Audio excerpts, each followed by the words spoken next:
we're back again with the DoodleBastard over here. Thumbs up if you like the DoodleBastard. Make sure you subscribe to this video. Ring that little bell. It'll give you an alert every time that I go ahead and upload a new video. Thank you very much for those in advance. We've had a lot of videos this week. I think I uploaded about 9 videos in a 7-day period. We've had the CR500 once.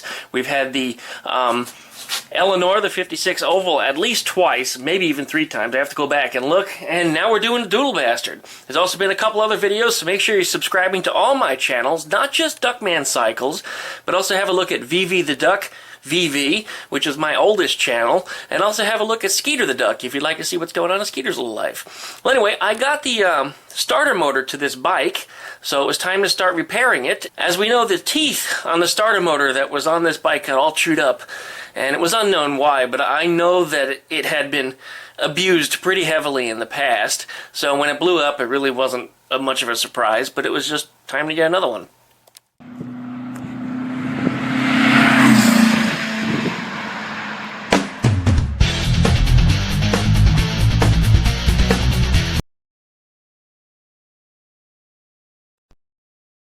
Well, I got me a box today. I think that is the starter for the DoodleBastard. Get out the old knife. See what we got in here.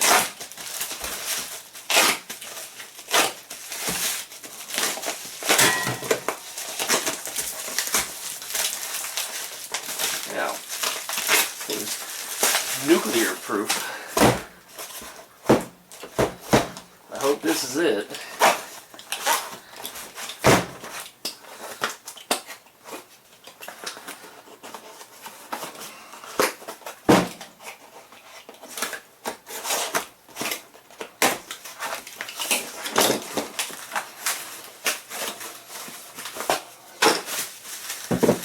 No, another shitty wire. Looking like it might be correct. Yeah, that shitty wire. We are not going to use that skinny little wire on there. Yeah, that looks right to me. Yep. For sure. Yeah, we're good. We're good. Starters, the mounting points on these guys look the same. The length of them, no problem. Diameter, same. Looks like I got the right starter. As I had said, there's no part numbers for these things. If you want one of these starters, you have to start guessing that it's from a Chinese bike. So you look up Chinese starter, and you count the number of teeth on the thing, and it tells you what you're going to buy.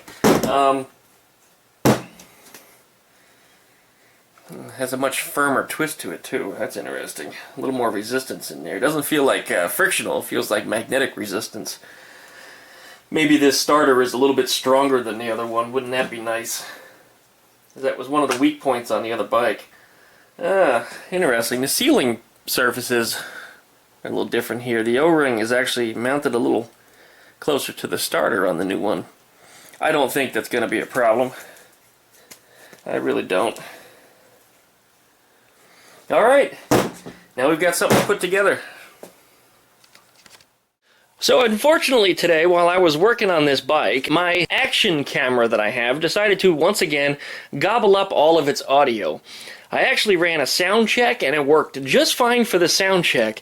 Testing, testing, making sure we have sound check. But for every single video clip after that, the audio was just silent. It was ruined.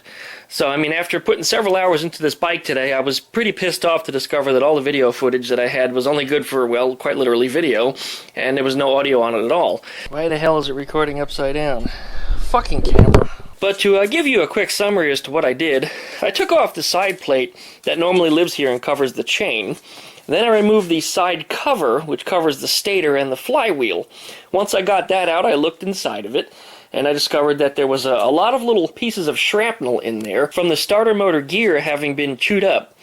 So once I flipped that over, I prepared to clean that out, and I disassembled the rest of the gears and other assembly attached to the flywheel, and also cleaned it out.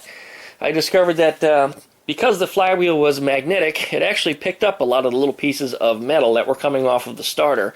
So I cleaned those off very carefully, reassembled the unit, put the cover back on it, and then I installed the starter motor. And it was pretty easy to install the starter motor. It was just a matter of slipping it in and putting it in the two bolts that were already there. I was not going to use that light gauge starter motor wire because, as you saw earlier in this video, it was way too delicate.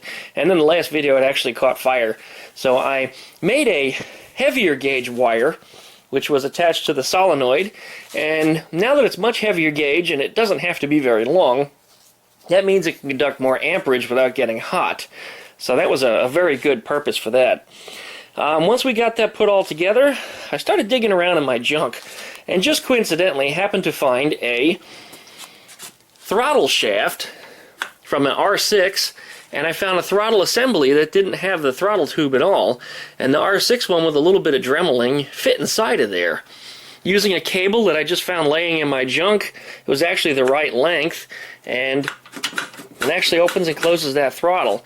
In addition, it had a button on it, so that's excellent to set it up for the starter motor. Well, anyway, I went and primed up the engine with a little bit of fuel, setting it up to siphon it out of the jug container like I did in the last video. Then we went ahead and hooked up the power down below here.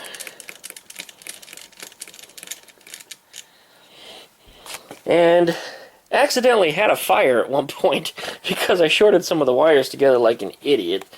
But, you know, that happens. Quite to my surprise, after hooking up all the electrical here and having the new switch set up, all I had to do was put the choke on, hit the starter button, and it fired right up. I adjusted the idle screw and the mixture screw a little bit so it actually began to idle properly.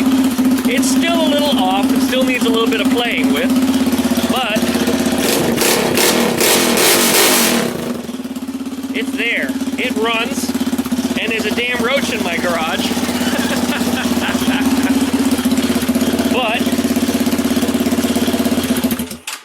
not bad, I must say, because now it runs, and it shouldn't be all that much more work to get this thing finished and assembled properly. I have to finish installing the chain adjusters that are over here, so it needs a little piece of tube welded on there and the nut put on the end of it, which will pull that wheel back a little bit. I've got to finish bolting together things like the fender. I have to clean up some of the shitty welds that were done over here from my blue welder that I used to have. I need to finish installing this box. I need to create a seat mount to attach to the top of this. I also need to come up with a gas tank. As you notice, there's no gas tank actually hooked up to it.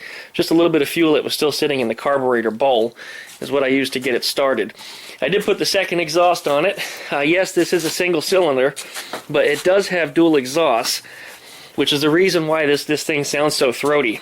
This is the same engine from the mini chopper that I used to have, and I mean, it is the very same engine. When I sold the mini chopper, the previous owner actually gave it back to me after I did some work on it because he blew it up and he had me work on the second bike that I sold to him. And he gave me the engine as payment. The engine had its problems, but I was able to fix it. I had to open a door filled up with smoke in here. That's two-stroke gas that I had in there because I had some for the weed whacker that's about a year old, so I figured I would use it up. It wouldn't hurt to get a little bit of top-end lubrication in there either. But, after I put the side cover back on, I filled it up with some oil, of course, which was important. I discovered on the dipstick that there wasn't a whole lot of oil left, so I filled it up. And like I said, this thing is running, and it looks to be pretty near completion. At this point, I should just get the rest of the stuff finished up on it, get the battery mounted down on there, pull the motor back out of it, paint the whole damn thing, put it back together, and then figure out what I'm going to do for a brake. Because it has a stupid little disc on the back. It's got a stupid little disc brake on the back, which I'm really not impressed with. And I also need to work on what I'm doing for the shifter here. Because the shifter, if I put a shifter on there, it'll end up way up here in the front somewhere, a little too far forward. So I'll probably wind up cutting it, shortening it, and put a little short lever on it. I think that'll be adequate for what I need. But all in all, it's coming together, and I'm quite pleased with it. So thumbs up if you enjoyed this video. You know, of course, give me a subscribe. It's on this side. Or is it this side? No, it's this side. No, it's this side. So please subscribe, hit the little ringer bell. You'll get an update every time I put up one of these videos. And subscribe to my other channels, please. Remember, VV the Duck VV and Skeeter the Duck. And you want to make sure you subscribe to VV the Duck VV, because when I take this little bike out on its maiden voyage, that's where it's going to happen. It won't happen here on Duckman Cycles. Duckman Cycles is the project page. VV the Duck VV is the lifestyle page. And this is going to be a lifestyle this is going to be a lifestyle project, you know. I mean, this is something to play with, to have an experience with. And that's where this is going to wind up on after it's done. Of course, the oval will be over there as well once I got it together. So jump off the project page and off to the lifestyle page to see what's going on in my life. And, well, it's my video blog. You know how it goes. Anyway, thanks you guys for watching. I appreciate everything that you guys have done for me, including those thumbs up and subscriptions. A lot of traffic has happened on my channel, and as a result, you guys have gotten a lot of videos out of me this week, and I'm sharing them with you because I really appreciate all that you've done for me. So thanks very much, you guys. Till the next time, we'll see ya.